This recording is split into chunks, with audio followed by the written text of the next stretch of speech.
guys, so nag-iinit muna ako ng tinapay kasi ayan, 4:30 na halos. Magme-merienda muna tayo. Ayan, medyo sunog-sunog na. Alright guys, nga pala, pasensya na sa boses ko kasi medyo sinisipon ako. 2 days ago, nag-start yung sipon ko. Ngayon, pawala naman na, medyo okay na yung pakiramdam ko. So, okay, update lang kung anong meron sa amin ngayong araw na to. It's May 2nd, 2024. And naka-receive tayo guys ng good news mula sa IRCC. And finally, na-confirm na PR na po kami dito sa Canada. Naka-receive na ako ng email ngayong tanghali around 12 noon na email confirmation mula sa IRCC. So, matagal din naming hinintay. First email na na-receive namin is around March 26. Yung finalization ng PR, and then after a month, naka-receive kami ng first email about sa aming application. So, April 26. And then, after few days, 4 working days, naka-receive kami ng confirmation na PR na kami. Hi, sa wakas. So, ito yung pinakahihintay namin kasi nga wala pa dito yung anak namin na si Alexa, yung panganay. So, ito talaga yung pinakahihintay namin para makapag-plan na kami na madala na namin siya rito sa Canada. Uy, meron na pala akong lagayan. Pasensya na. Nasunog na itong tinapay ko.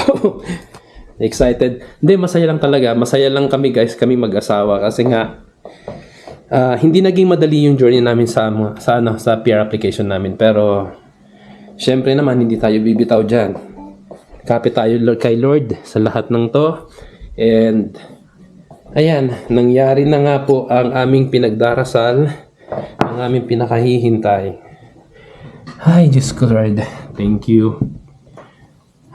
Hindi naman naging madali yung PR journey namin. Pero, yun naman yung kagandahan. Kasi, binibigay pa rin sa atin ni Lord God yung mga hinihiling natin sa Kanya. Buksan ko muna itong palamang ko. So, sana in few days, within siguro by next week, makareceive na kami ng PR card namin. And then, ngayon inaasikaso rin ni Mrs. na ipadala na yung requirements para sa anak namin para dun sa passport niya. So, ang next, planuhin kung paano makukuha yung anak namin, kung sinong kukuha, sinong magdadala, kung ako, yun yung mga next na magiging plano natin. Ano ba me? Wala na akong masabi, tas yun talagang lutang na lutang ako nung makareceive pa ng ganong email mula sa IRCC. Last week, naka-receive kami ng 4. Yung finalization sa amin 2. And then, yung confirmation. So, oh goodness. So, 2 months din yung hinintay namin. So, hindi pare-parehas. May mga kakilala kami na medyo mas mabilis. Siguro sa case namin is medyo matagal kasi nga yung anak namin is nasa Pinas pa. Kaya ganon. So, hindi pare-parehas. So, minsan nakaka-stress. Bakit ganon? Mabilis sila.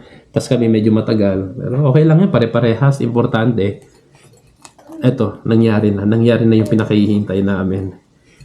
Guys, nasunog na yung tinapay. Ito nga pala galing Costco. Sino nag-influensya sa'yo yan? Ay, hindi ko alam. Carino. Si Mark Carino. Nanonood kami ng vlog niya madalas. Teka lang guys. Lagi yan tayo nabili ng ganyan sa Costco. Ayun. Ay, sa wakas, Lord God, thank you. Wala akong ibang masabi kundi magpasalamat lang talaga. Paano mo sinabi sa akin kanina, Be? Nung nabasa ko yung email, sa akin pa lang, confirmation ng sa akin, nabasa ko dito sa sala, sumasayaw-sayaw ako.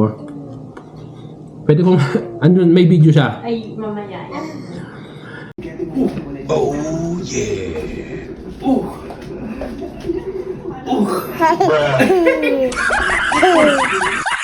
Tapos, lagi na agad ang misis ko sa portal namin. So ako, meron na ako na download niya agad yung yung Copar. Tapos after siguro 3 or less than 5 minutes, naka-receive na ako ng isa pang email, yung sa kanya naman. So yun, nakakatuwa lang talaga. Nakakatuwa. Excited na kami. Excited na akong planuhin yung kung paano yung pagsundo sa anak namin. Mabuo na kami rito.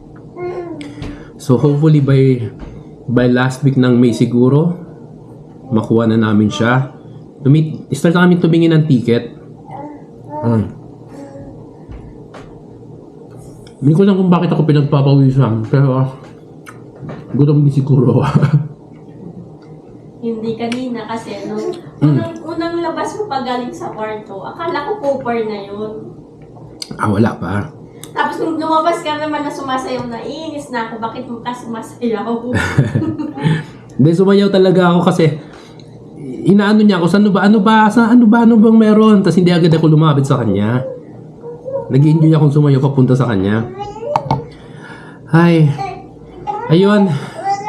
Yun lang naman, natutuwa lang kami. Saka na lang namin i-discuss kung ano yung naging pathway namin, ano yung naging proseso, Ano na yung naging problema? may mga naging problema din kami, hindi naging madali guys. Umabot kami sa puntong lipat na ba tayo ng ibang bansa, wag tayo rito kasi parang ayaw sa atin ng Canada. Umabot kami sa point na ganun guys. Kwento namin yan. Pero ito lang, shinare ko lang kasi nakakatuwa. Masaya sa pakiramdam na ngayong araw.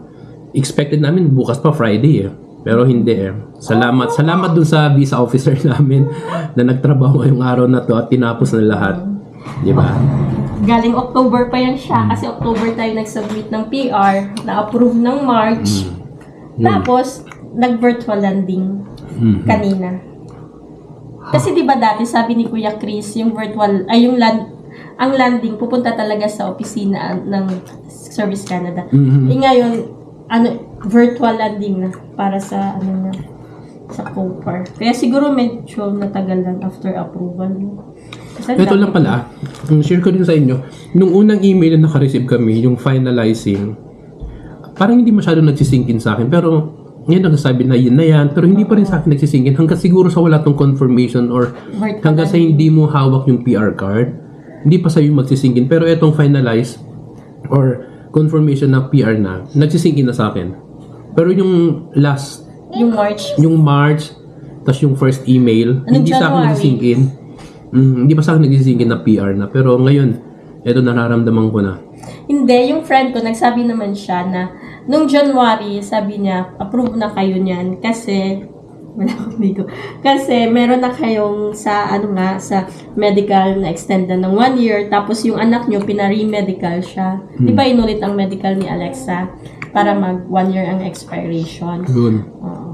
Yun lang din kasi ang yung medical niya na ma-expire, yung unang medical niya sa April ma-expire. Kaya inulit para next year pa ma-expire. Yun. Tsaka, hindi, masaya lang kasi mabubuo na kami. Mabubuo na kami apat. Oo, kompleto na kami. So, yun. So, yun. Tingnan natin. Update na lang guys, update ko kayo for sure. For sure, i-share namin tong journey na to. Lalo na kung yung pagkuha namin sa anak namin na si Alexa. Pagdating yung dito. pathway namin. Share namin lang sa inyo information. Kasi Tech Pathway kami, Alberta Tech Pathway. Alberta Tech Pathway. So, ayun lang. Enjoy ko muna tong pagkain ko guys. Yun lang naman ang i-share ko muna sa inyo. Mabilis lang tong na-vlog. Nakakatuwa lang. Masaya sa pakiramdam. Muntik na kaming umayaw pero laban lang. Alright. Sige guys. Thank you. Kain muna ako. Salamat. Bye-bye. Bye-bye.